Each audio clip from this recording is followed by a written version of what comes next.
ہم کیا ان سے محبت کریں جو محبت ہمارے متقدمین صحابہ کرام، تابعین، ائمہ حضرات، فقہا نے رکھی ہے؟ انہوں نے تو سب کچھ قربان کیا ہے ان کے نام پر۔ جو سفر کربلا کے رفقا تھے ان میں تو 20 افراد تقریباً وہ تھے جو اہل بیت کے افراد تھے، باقی جو 50 کے قریب حضرات تھے وہ کون تھے؟ وہ دیگر لوگ تھے، صحابہ کرام حضرات، تابعین کی آل اولاد تھے، کیونکہ اور تو کوئی زمانہ ہی نہیں تھا، یا صحابہ باقی تھے یا پھر آگے تابعین تھے یا پھر آگے تبع تابعین کا دور شروع ہو رہا تھا۔ یہ خیر القرون والے لوگ تھے، بہترین زمانے کے لوگ تھے۔ لیکن ان جان نثاروں نے بھی جیسے جان نثاری کا اظہار کیا ہے وہ بھی اپنی مثال آپ ہے۔ 9 محرم کی جو رات تھی نا، 9 محرم والی، حضرت امام حسین رضی اللہ تعالیٰ عنہ نے یوں سمجھے واقع کربلا سے 1 رات پہلے آپ خیمے میں تشریف لائے۔ آپ کی یوں سمجھے چھٹی حصہ جو تھی وہ تو ہمارے لیے ہے، ان کے لیے تو فراست بولتے ہیں، بزرگوں کے لیے کیا بولتے ہیں؟ فراست۔ آنے والے حالات کو پہلے جانچ لینا کہ وقت کیسا آنے والا ہے، اس کو فراست بولتے ہیں۔ تو ان کی فراست نے ان کو گواہی دے دی تھی کہ حالات کچھ ایسے کروٹ لے رہے ہیں کہ معاملہ شاید کسی اور نوبت تک پہنچ رہا ہے۔ تو انہوں نے اپنے تمام ساتھیوں کو بولا اور فرمایا قد اذنت لکم فانطلقوا الی مدائنکم وسوادکم، میں تمہیں کھلی اجازت دے رہا ہوں اور دل سے اجازت دے رہا ہوں، جانا چاہتے ہو جاؤ۔ رات ہے، وہ لوگ اپنے خیمے میں ہیں، انہیں میری ضرورت ہے، وہ میرے خون کے پیاسے ہوں گے، تم اپنے اپنے شہروں کو لوٹ جاؤ، اس وقت تمہیں کوئی پکڑنے والا نہیں۔ حالات کچھ اس طرح کے ہیں کہ میں نہیں چاہتا کہ تم پر کوئی آفت ہے، تمہارے گھر والے پریشان ہو، میری طرف سے دل سے اجازت ہے کہ جا سکتے۔ وہ کوئی اور لوگ تو نہیں تھے جو سمجھوتا کر جاتے، جو حرص میں آ جاتے، جو موت سے ڈر جاتے۔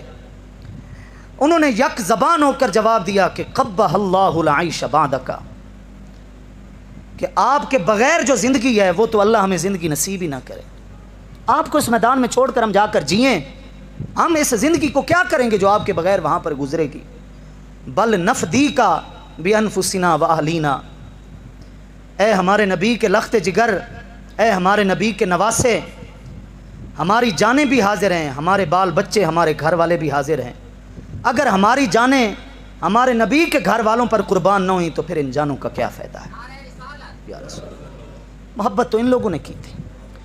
المنتظم تاریخ کی بڑی مستند معتبر کتاب ہے علامہ ابن جوزی کی، جن کا پہلے میں نے ذکر کیا ہے، 12 جلدوں پر میرے پاس وہ موجود ہے۔ اس کے اندر علامہ ابن جوزی نے یہ لکھا ہے کہ اس وقت ایسے دیوانے لوگ تھے اور انہوں نے یہ بھی کہا، یہ تک کہہ دیا کہ واللہ لو علمت انی اقتل ثم احیا ثم احرق 90 مرتن، ایک بار نہیں 90 بار اگر ایسا ہو کہ ہمیں قتل کیا جائے، پھر زندہ کیا جائے، پھر جلا دیا جائے اور پھر ہماری خاک کو بھی اڑا دیا جائے، 90 بار اگر ایسا ہو، اے حسین پھر بھی ہم تیری صحبت کو نہیں چھوڑیں گے، جان جاتی ہے تو جائے گی لیکن ہم تجھے اکیلا چھوڑ کر اس میدان سے نہیں جائیں گے۔ محبت والے تو یہ لوگ تھے۔ کہنے کو لوگ کہتے ہیں، سوشل میڈیا کے ذریعے غلط فہمیاں پھیلا رہے ہیں لوگ کہ جی صحابہ نے ساتھ نہیں دیا، صحابہ نے تو ساتھ ہی نہیں دیا امام حسین کا۔ بات سمجھنے کی کوشش کریں، کبھی بھی اس طرح کے نازک معاملات کو پوسٹ نہیں کریں، شیئر نہیں کریں جب تک عقیدہ اہل سنت و جماعت کو اچھے طریقے سے آپ سمجھ نہ لیں۔ اس بات کو یاد رکھیں، کوئی امام حسین رضی اللہ تعالیٰ عنہ نے مکہ سے چلتے وقت کوئی اعلان جنگ نہیں کیا تھا کہ میرا ساتھ کون دینا چاہتا ہے، میں لڑنے جا رہا ہوں کوفہ میں۔ وہ تو چلے تھے کوفہ کے اندر رہائش پذیر ہونے کے لیے، وہ تو اپنے بچوں کو لے کر چلے تھے، جو بچوں کو لے کر چلتے ہیں وہ لڑنے کے لیے نہیں چلتے۔ تو حضرت علی رضی اللہ تعالیٰ عنہ رہتے ہی کوفہ میں تھے، دارالخلافہ دارالحکومت تھا ہی کوفہ کے اندر، وہاں سے خطوط آئے تو آپ نے فیصلہ کیا کہ آپ وہیں پہ رہنا ہے۔ حضرت مسلم بن عقیل بھی وہاں پر گئے، انہوں نے بھی واپسی یہی جواب دیا کہ ہاں آپ آ سکتے ہیں، یہاں رہیں، بچوں کے ساتھ رہیں، زندگی یہیں پر گزاریں، ان کو ساتھ لے کر چلیں۔ یہ آپ کی رہنمائی اور راہبری میں زندگی گزارنا چاہتے ہیں، شریعت پر چلنا چاہتے ہیں۔ جو لوگ فاسق و فاجر ہیں، جو معلن فاسق ہے، علانیہ گناہ کرنے والے ہیں، یہ ان کا ساتھ نہیں دینا چاہتے، یہ آپ کے ساتھ رہنا چاہتے ہیں۔ بات تو اصل یہ تھی، اور اگر بات ساتھ دینے کی ہے تو پھر تو یہ بھی بڑا اعتراض ہوگا کہ عبداللہ بن عباس جیسے صحابی جو حضرت علی کے چچا زاد بھائی تھے، رشتے میں حضرت امام حسین کے چچا تھے، انہوں نے کیوں نہیں ساتھ دیا؟ اب نازک باتیں ہیں، کیسے میں آپ کے ساتھ گہرائی میں جا کر باتیں کروں؟ عوام کے اندر وہ باتیں نہیں کرنے کی ہوتی جو اس طرح کی نازک ہوتی ہیں۔ حضرت عبداللہ بن عباس فرمایا کرتے تھے کہ میرے بس میں اگر ہوتا، میں اگر روک سکتا تو میں امام حسین کے سر کو، ان کے بالوں کو دونوں ہاتھوں سے پکڑ کر روک لیتا، میں جانے ہی نہیں دیتا، کیونکہ میری نگاہ بھی کچھ اور دیکھ رہی تھی۔ حضرت عبداللہ بن عباس تو یہاں تک کہا کرتے تھے، انہوں نے کیوں نہیں ساتھ دیا؟ اس سے بھی آگے بات کروں، حضرت علی رضی اللہ تعالیٰ عنہ کے حضرت فاطمہ الزہرا کے علاوہ جو دوسری زوجہ حضرت خولہ رضی اللہ تعالیٰ عنہا سے جو بیٹے تھے، حسنین کریمین کے بعد حضرت علی کے جس بیٹے کو سب سے زیادہ شہرت ملی علم اور تقوی کے اندر، محمد بن حنفیہ، یہ حضرت علی کے رخت جگر تھے، یعنی حضرت امام حسین کے باپ شریک بھائی تھے۔ انہوں نے بھی ساتھ نہیں دیا، انہوں نے تو اپنے بچوں کو بھی ساتھ نہیں جانے دیا۔ تو نعوذ باللہ ہم کیا کہیں گے کہ جناب بھائی نے جان بوجھ کر جانے دیا، بھائی کا ساتھ نہیں دیا؟ بھائی وہ ماحول ہی نہیں تھا، لڑنے کا معاملہ ہی نہیں تھا، نہ لڑنے کے لیے امام حسین جا رہے تھے۔ یہ تو حالات نے ایسی کروٹ کھائی اور معاملات اس طرح کے ہو گئے کہ واقعہ کربلا پیش آ گیا۔ اور پھر ایک لمحے کے لیے سوچیں، جس مکہ کو چھوڑ کر امام حسین تقریباً 20-22 دن کا سفر کر کے گئے بیٹھے ہیں کربلا میں، کیا مکہ اور مدینہ والوں کو پل پل کی خبر مل رہی ہے؟ مکہ سے کوفہ 1930 کلومیٹر دور ہے۔ کتنا جناب؟ 1930 کلومیٹر۔ گوگل کا میپ کہتا ہے کہ 18 گھنٹوں میں یہ سفر طے ہوتا ہے۔ اب تو سڑکیں ہیں، اب تو جدید ذرائع ہیں، اب تو تیز ترین گاڑیاں ہیں، اپنی گاڑی ہو تو 18 گھنٹے پھر بھی لگ جاتے ہیں۔ ذرا 1383 بار سے پہلے چلے جائیں، جب صحرا تھے، چٹیل میدان تھے، اونٹ ہوتے تھے، گھوڑے ہوتے تھے، یا پیدل سفر ہوا کرتے تھے۔ ایک لمحے کے لیے سوچیں، کربلا تک پہنچنے کے لیے بھی 20-22 دن لگے اس قافلے کو، اور پھر کوفہ ابھی بھی 100 کلومیٹر دور ہے۔ نہ کوفہ والوں کو سمجھ آئی کہ امام حسین کے ساتھ کیا ہو رہا ہے، نہ پچھلے مدینے والوں کو، مکہ والوں کو خبر ملی کہ کیا ہو رہا ہے۔ ہم تو بیٹھ کر باتیں کرتے ہیں، ہم نے کبھی گہرائی میں اس واقعے کو سمجھنے کی کوشش ہی نہیں کی۔ جی انہوں نے بھی ساتھ نہیں دیا، جی صحابہ نے بھی ساتھ نہیں دیا۔ میں کہہ رہا ہوں کہ 20 افراد تو اہل بیت کے تھے، یہ جو آپ 72 بولتے ہیں 20 افراد اہل بیت کے تھے، باقی 50 کون تھے؟ وہ تو اہل بیت کے نہیں تھے، وہ یہ صحابہ اور تابعین کی اہل اولاد تھی، اور کون تھے وہ لوگ؟ وہ رفقا یہی تھے۔ بہرحال جب پتہ چلا، جب خبر ملی، اس کے بعد کیا آپ حالات پڑھیں، صحابہ کرام نے کس طرح امام حسین کی قربانی کو رائیگاں نہیں جانے دیا۔ حضرت سلیمان بن سرد بن جون کی بات سنیں ذرا۔ طبقات ابن سعد بڑی مشہور کتاب ہے، میرے پاس تھی، ابھی دکان پہ رہ گئی ہے۔ طبقات ابن سعد کی 4تھی جلد کے اندر یہ واقعہ موجود ہے۔ میں آج لے کر آیا تھا جمعہ کے بیان میں نے یہ باحوالہ دکھایا، یہ حوالہ، کہ غلط فہمیوں کو دور کریں، بات کو سمجھیں۔ سلیمان بن سرد بن جون صحابی تھے، واقع کربلا کے وقت ان کی عمر 90 برس کے قریب تھی۔ یہ بھی انہی لوگوں میں سے تھے جنہوں نے بلایا تھا حضرت امام حسین کو۔ ہم نے کہا جنہوں نے خط لکھ کے جناب انہوں نے تو دھوکہ دیا، سب نے نہیں دیا میرا بھائی، سنجیدہ لوگ بھی تھے، واقعی وہ رہنا چاہتے تھے امام حسین کے ساتھ۔ فراڈ کرنے والے بھی ہوں گے، بزدل بھی ہوں گے، دھوکے دینے والے بھی ہوں گے، میں ان کا بھی انکار نہیں کر رہا۔ اقبال نے کہا تھا حقیقت ابدی ہے مقام شبیری، بدلتے رہتے ہیں انداز کوفی و شامی، کہ کوفہ اور شام والے تو تبدیل ہوتے رہتے ہیں، لیکن شبیری حقیقت جو حسین کی حقیقت ہے وہ کبھی بدلتی نہیں، وہ اٹل فیصلے ہوتے ہیں، بدلتے رہتے ہیں، اس کا میں انکار نہیں کر رہا۔ لیکن سب کو آپ ایک لاٹھی سے ہانک دیں سنی سنائی میں کہ سب نے دھوکہ دیا اور کسی نے ساتھ نہیں دی، نہیں۔ سلیمان بن سرد صحابی رسول کو جب پتہ چلا کہ ہم نے بلایا اور ان ظالموں نے یہ کام کیا حضرت امام حسین کے ساتھ، شہید کر دیا، گھرانے کے اوپر ظلم و ستم ڈھائے ان لوگوں نے، اٹھ کھڑے ہوئے۔ انہوں نے کہا اب زندگی جینا بیکار ہے، اب اس زندگی کا کیا فائدہ جس نے یہ ظلم و ستم کی داستان سنی اور پھر وہ جیتا پھرے۔ ہم تو اس بات پر ندامت کر رہے ہیں کہ ہم نے بلایا اور ہم ساتھ نہ دے سکے، ہمیں موقع ہی نہ ملا ان کی خدمت کا۔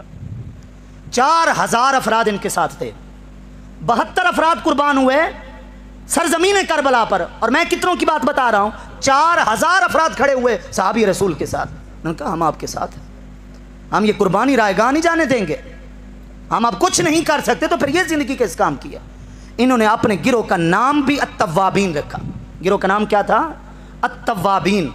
طبقات ابن سعد کتب علمیہ بیروت کا چھاپا، صفحہ نمبر 219 کے اوپر پوری تفصیل موجود ہے، جو واقعہ خلاصے کے طور پر آپ کو سنا رہا ہوں۔ التوابین اس گروہ کا نام تھا کہ ہم نے بلایا اور خدمت نہ کر سکے، یہ ندامت والا گروہ ہے، یہ توبہ کرنے والا گروہ ہے کہ میرے مالک ہمیں معاف کر دینا۔ یہ نکلے، شام میں پہنچے اور ان لوگوں سے لڑے جو امام حسین کی شہادت اور قتل کرنے والوں کے اندر جو شریک تھے۔ اور جب حضرت سلیمان بن سرد کو تیر لگا نا، اور آخری سانسیں جب ان کی چل رہی تھیں، الفاظ پڑھیں ان کی زبان سے نکل کے آ رہا تھا، ادھر آخری سانسیں نکل رہی تھیں، ادھر یہ الفاظ نکل رہے تھے کہ فزتو ورب الکعبہ، فزتو ورب الکعبہ، فزتو ورب الکعبہ، مجھے کعبہ کے رب کی قسم ہے، میری جان حسین کی حمایت میں جا رہی ہے، اہل بیت کے دفاع میں میری روح نکل رہی ہے، اس سے بڑی مجھے اور کو کامیابی مل ہی نہیں سکتی، میں کامیاب ہو گیا، مجھے رب کعبہ کی قسم میں کامیاب ہو گیا۔ کیوں کہ زندگی کا آخری جو ایک لمحہ ہے وہ کس پر گزرا؟ امام حسین کی محبت میں اور ان کی حمایت میں لڑتے لڑتے گزرا۔ تو یہ کون تھے؟ بڑھاپے میں انسان کیا کرتا ہے؟ بڑے سے بڑا پہلوان کیا کرتا ہے؟ جنگیں لڑتا ہے، اللہ اللہ کرتا ہے، جھک جاتا ہے، وہ تو ویسے بھی صحابہ کی کیا بات ہے، لیکن وہ بیٹھے نہیں، انہوں نے اپنے بڑھاپے کو بھی حضرت امام حسین کی قربانی کے اندر خرچ کیا ہے۔ تو اس سے پتہ چلا، ہم ذرا تسلی رکھیں اور اپنی غلط فہمیوں کو دور کریں، اس وقت کے حضرات سے جتنا ہو سکا انہوں نے کیا، اور جن سے کچھ نہیں ہو سکا مصلحتاً وہ بھی کو دل سے راضی نہیں تھے۔ ابن زیاد نے جب گستاخی کی حضرت امام حسین کے سر مبارک کی تو زید بن ارقم دربار سے نکلے۔ آج سعودی عرب میں رہنے والے لوگ بھی بیٹھے ہیں یہاں پر، ذرا میری بات کو غور سے سنیں گے۔ زید بن ارقم بھی صحابی تھے اور وہ دربار سے نکلے اور انہوں نے پتہ کیا جملہ بولا تھا؟ انہوں نے کہا تھا انتم یا معشر العرب العبید بعد اليوم قتلتم حسین ابن فاطمہ۔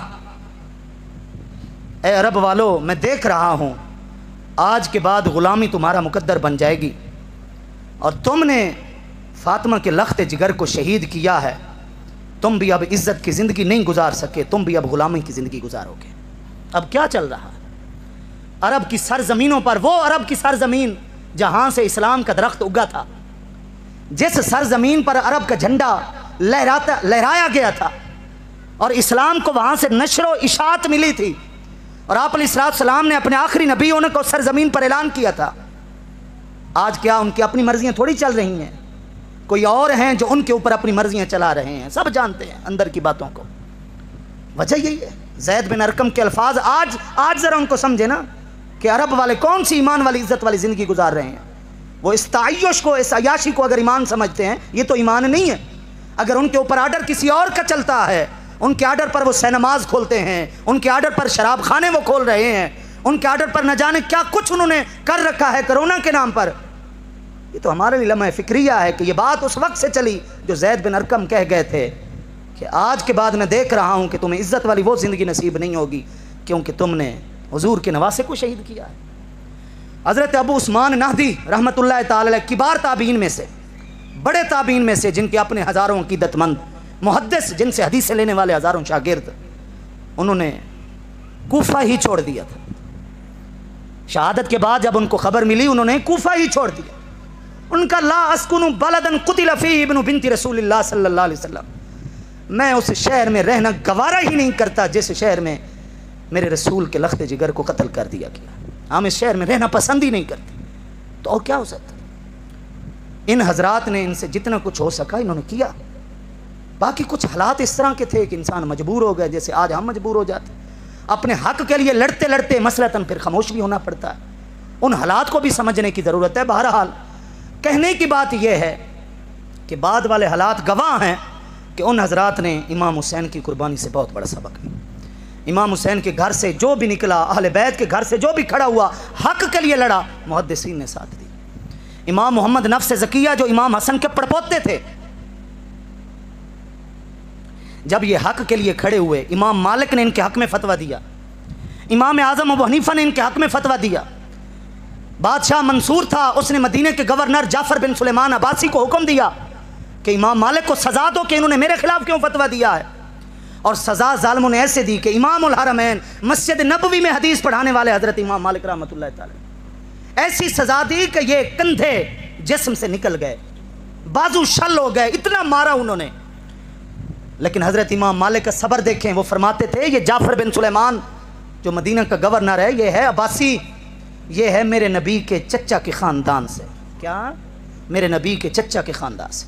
قسم اٹھا کر کہتے تھے واللہ مرتفع صوت عن جسمی الا وقد جعلته فی حل لقرابتی من رسول اللہ صلی اللہ علیہ وسلم، کہ جب جب کوڑا مارا جاتا تھا، کوڑا جب واپس کوئی اٹھاتا تھا، فرماتے تھے میں نے تجھے معاف کیا۔ وہ اور کوڑا مارتا، فرماتے میں نے تجھے معاف کیا۔ اگر بے ہوش ہو جاتے اور جب افاقے میں آتے، ہوش میں آتے، اور پھر کہتے کہ جو کچھ میری بے ہوشی کے دوران مجھے مارتے رہے میں نے پھر بھی معاف کیا۔ کسی نے کہا حضور کیوں معاف کیا؟ دنیا میں بدلہ ظلم کا بدلہ نہیں لے سکتا تو آخرت تو اللہ نے بنائی اس لیے ظالموں سے ان کے ظلم کا بدلہ لیا جائے، کیوں معاف کیا؟ فرمایا میں پسند نہیں کرتا کہ میری وجہ سے کل بروز حشر میرے نبی کے خاندان کے کسی فرد کو سزا ملے، میری وجہ سے میں نے آج دنیا میں ہی معاف کر دیا، اس لیے معاف کیا کہ اور کچھ بھی ہو، ظالم ہے جو بھی ہے تو میرے نبی کے چچا کے خاندان سے۔ ائمہ کی بات آپ کو بتا رہا ہوں، امام الحرمین امام مالک رحمۃ اللہ تعالی علیہ کی بات آپ کو بتا رہا ہوں، جو ساری عمر مدینے میں کبھی سواری پر سوار نہیں ہوئے، گھوڑے پر نہیں چڑھے، اونٹ پر نہیں چڑھے، جب مدینے کی گلیوں میں گزرا کرتے تھے تو گلیوں کی دیواریں پکڑ کر گزرا کرتے تھے، فرماتے تھے میرا پاؤں کہیں اس جگہ پر نہ آ جائے جہاں رسول اللہ کے پاؤں لگے، اتنا ادب کیا کرتے تھے۔ حدیث پڑھاتے پڑھاتے ایک مرتبہ سرخ رنگ ہو گیا، پیلا رنگ ہو گیا، رنگ ایک آ رہا ہے ایک جا رہا ہے، حدیث پڑھاتے رہے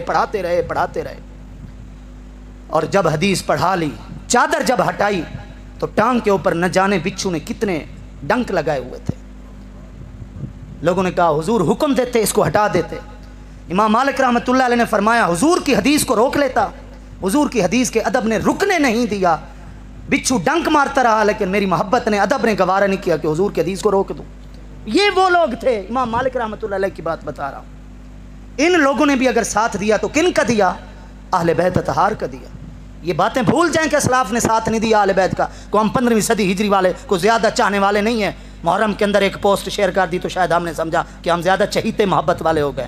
بدلیں اپنے آپ کو، اپنے دل کی کیفیت کو بدلیں کہ ان عظیم ہستیوں نے اس حد تک قربانیاں دی ہیں اور صرف ان کو کوڑے اس لیے مارے گئے کہ انہوں نے بادشاہوں کا ساتھ کیوں نہیں دیا، اہل بیت کا کیوں ساتھ دیا؟ امام اعظم ابو حنیفہ کے بارے میں مشہور ہے کہ جناب اس لیے ان کو منصور نے سزا دی تھی کہ امام ابو حنیفہ قاضی نہیں بنے تھے۔ منصور کہتا رہا بادشاہ کہ آپ میری حکومت کے قاضی بنے، جسٹس بنے، اور انہوں نے قضاء والا منصب قبول نہیں کیا اس لیے وہ سزا دیتا رہا۔ یہ بات بس مشہور ہے، آپ مستند کتابیں پڑھیں، اندر کی بات یہی ہے جو یہ امام مالک والی بات ہے۔ امام اعظم ابو حنیفہ نے بھی ہمیشہ حضور کی آل اولاد کے حق میں فتویٰ دیا۔ حضرت امام زین العابدین کے بیٹے جب حضرت زید کھڑے ہوئے، امام حسین کے سگے پوتے جب کھڑے ہوئے حق کے لیے، امام اعظم ابو حنیفہ کا سب سے پہلا فتویٰ یہی عرب کے اندر جاری ہو گیا، انہو امام حق، یہ امام برحق ہے اور جو اس کا ساتھ دے گا ایسے ہی ساتھ دے گا جیسے غزوہ بدر کے اندر رسول اللہ کا صحابہ نے ساتھ دیا تھا۔ یہ کس نے فتویٰ دیا تھا؟ امام اعظم ابو حنیفہ نے دیا تھا۔ اور آج کی 80 لاکھ روپے کی مالیت، ایک مرتبہ 10,000 درہم، ایک مرتبہ 30,000 درہم امام اعظم ابو حنیفہ نے حضور کی بارگاہ میں پیش کی ہے، حضرت امام زید کے حق میں پیش کی ہے اور کہا میری جان بھی آپ کے لیے ہے، میرا مال بھی آپ کے لیے، میں نے جو کچھ دینی تعلیم حاصل کی ہے میں تو یہی سمجھ سکا ہوں کہ میں آپ لوگوں کو نہیں چھوڑ سکتا۔ لیکن امام اعظم ابو حنیفہ 400 سے زائد استاد، ہزاروں میں امام اعظم ابو حنیفہ کے شاگرد، 80,000 مسئلے قرآن و حدیث سے نکالنے والے، 80,000 مسئلے، یہ کوئی چھوٹی بات نہیں۔ ایسے بڑے بڑے امام اعظم ابو حنیفہ جیسی ہستیاں، انہوں نے بھی اہل بیت اطہار کا ساتھ دیا۔ حضرت امام جعفر صادق دعا دیا کرتے تھے امام اعظم ابو حنیفہ کو کہ وَلَكَ مِنَ اللَّهِ الْعَوْنُ وَالتَّوْفِيقُ يَسْلُكُ الرَّبَّانِيُّونَ بِكَ الطَّرِيقَ، کہ تیرے مشرب پر، تیرے پیچھے تیرے رستے پر بڑے بڑے علماء چلیں گے، بڑے بڑے صوفیاء چلیں گے۔ آج دیکھیں کیسے بڑے علماء حنفی ہیں، پیچھے آپ ساری زندگی سیرت پڑھیں کیسے کیسے نامور صوفیاء کون تھے، حنفی تھے، امام اعظم ابو حنیفہ کے پیروکار تھے وہ لوگ۔ یہ امام جعفر صادق کی دعا تھی ان کو کہ تم نے ہمیشہ ہم اہل بیت کا ساتھ دیا۔ تو اس لیے دوستان محترم، یہ ہمارے لیے ایک صرف غلط فہمی کا ازالہ نہیں، بس ہماری فکری اصلاح ہے، ہمارے لیے یہ ایک علمی اور معلوماتی اضافہ بھی ہے کہ واقعہ کربلا کے بعد جس کے اندر بھی جو غیرت ایمانی جاگی ہے نا، یقین کریں اس میں آج تک اور قیامت تک جس کے اندر غیرت ایمانی جاگتی رہے گی نا، دین کے لیے، رب کی رضا کے لیے، اس کے محبوب کی عزت و ناموس کے لیے، اس میں سب سے بڑی غذا اور سب سے بڑا حصہ جو ہے وہ حضرت امام حسین۔